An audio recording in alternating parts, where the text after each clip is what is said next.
Hey, Dimitri. All right, so I've got a working prototype of the Autoforma factory. Um, just as a reminder, like this isn't the order that we wanted to do them in, but I understand we got to start somewhere, so let's take a look. So I brought the pieces in, and I mostly assembled them to the best that I could. One of the things I pointed out, I gave you feedback, is that when we have a reference image, we should have the reference image be one-to-one to the pieces.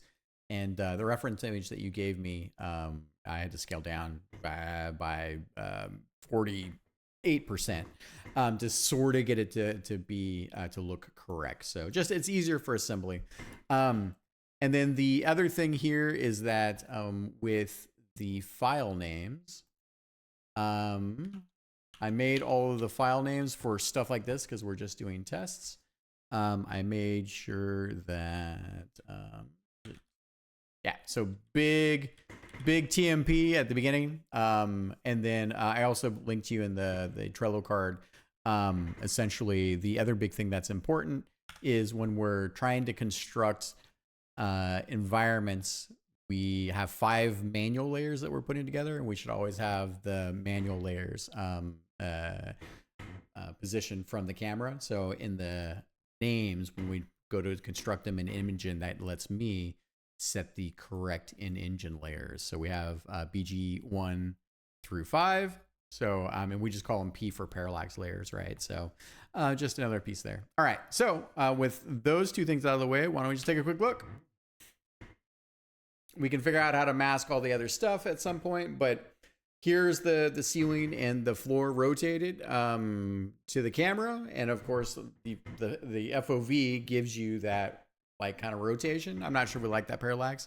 As you can tell, some things don't, it gives it a feeling. But we can rotate things further away, perhaps from the camera a little bit more. But it's tough to get all the elements to line up. And then here is just the reference image that I had in Engine as well. So, and let's see, yeah, let down here. There we go. I don't think what we've got going on here with each of the elements, I don't think that gives us really the aesthetic that we're looking for. Possibly it does, but I maybe not. I mean, even if I were to take this and rotate this further away from the camera,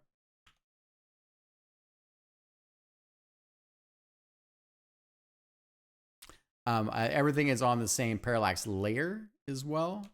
So, you know, and we also, because of the size of the images, you can see here, I think we're starting to get a bunch of aliasing. So let me take a look at that again here.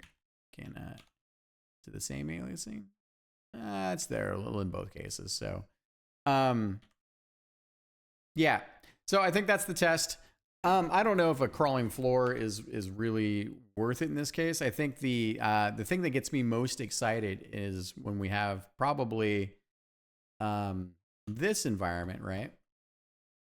Is that these are separate pieces. This is a separate piece. I don't think we need to worry about rotating. I think we just dunk these them all as one image, cut out well for the background environment, anywhere we don't need any extra parallax, right? And then we can focus on on the these will be enemies, right?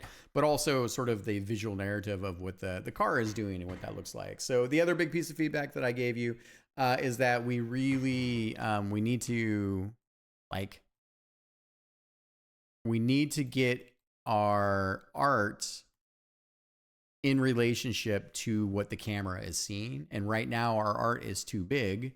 And so even when we're trying to construct it, we're not quite getting the right scale, right? So, and we really need to, and we can be a little overbuilt, right? Camera, we can be a little overbuilt on the top and bottom. But I mean, to give you perspective, like this is what you delivered to me. So, yeah, so we need to dial in our target resolution for that. And I think those are 1920 by 1080 panels or 24 2048 by 9, or because we're going wide, right? So yeah, 2048 by 1080 panels. I think those are kind of rough sizes. And I think even in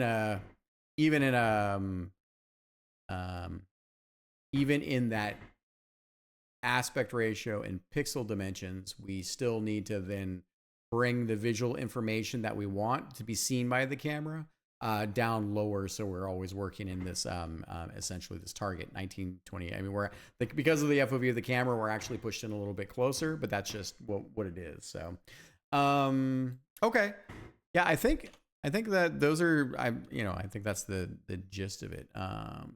Here, take this back. I will check the stuff in for you so you can play with it as well. So this is in level 2. Please, I mean, you know not to check the stuff in. So, but yeah, so basically I put in each of the elements. We got this, right? I just made the duplicate of the enemies. And then not all of it fits exactly as you'd expect. Let me see here. So yeah, so then I have snap to grid on right now too, which is nice because we can align things properly. But that also means for things like here, like where their grid alignment is here, and granted, this is tech art, right? So, but when we make the pieces, we'll want to make them with that in mind too. So, but yeah, I'll manually adjust those guys a little bit too. Yeah. Yes, sir.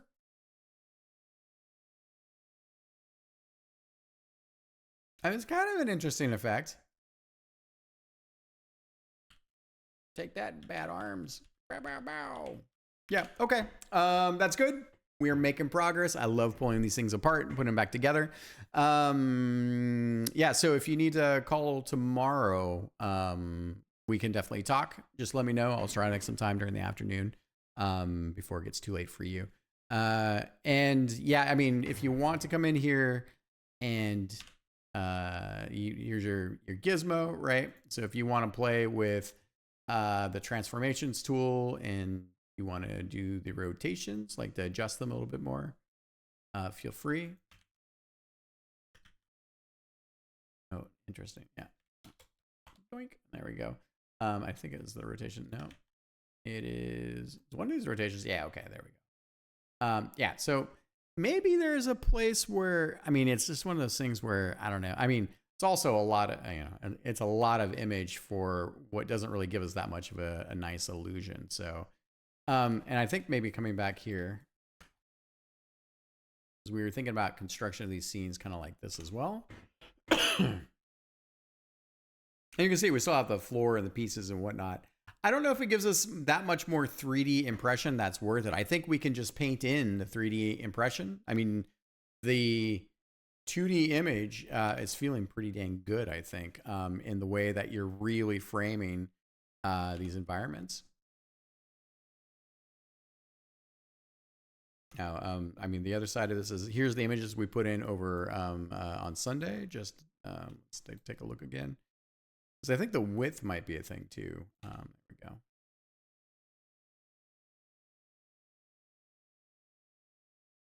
Yeah, I think by the time we have the enemies and we have a little bit of background animation for constructing them, I think that's probably where most of the where most of the like animation of the scene will be, and also because we're doing these really nice like background windows into the parallax layer, we get a little bit of motion back there too, which gives us more depth impression, which is kind of cool.